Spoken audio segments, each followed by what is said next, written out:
My dear brothers and sisters, we have all made vows to Allah subhanahu wa ta'ala.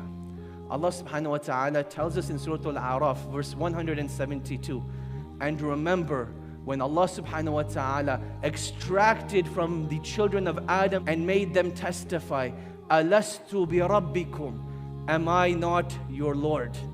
And they said, Qalu bala shahidna, indeed we have testified, so that on the day of judgment we will not be able to say that we were heedless of this affair, that Allah subhanahu wa ta'ala is our creator and sustainer. The vow, the covenant that we made with Allah subhanahu wa ta'ala, greater than any vow that a husband makes to a wife, or a wife to a husband, or a mother to a child, or any other relationship.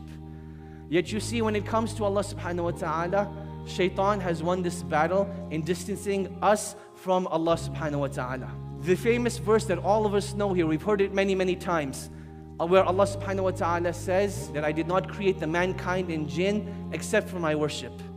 The greatest mufassir of the Quran, Abdullah bin Abbas radiallahu ta'ala anhuma, he said about this verse that to worship Allah subhanahu wa ta'ala is to know Allah subhanahu wa ta'ala.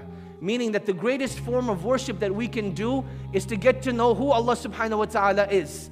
Because once you truly know who Allah subhanahu wa ta'ala is, you cannot help but to worship Allah and to love Allah and to venerate Allah subhanahu wa ta'ala.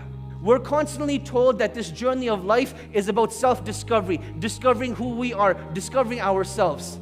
But Allah subhanahu wa ta'ala tells us in this verse that in order to truly discover who you are, in order to truly discover your potential, you need to discover who Allah subhanahu wa ta'ala is first.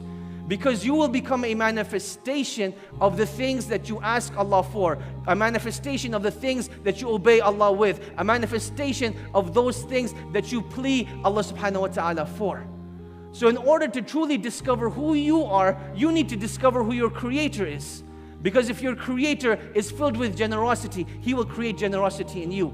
If your Creator is loving, He will create love in you. If your Creator is pardoning, then He will instill pardoning inside of you as well. So to discover who you are and who you should be, you need to realize and learn who your Creator is. لا خوف ولا حزن لمن هداه حبله متين لا يندثر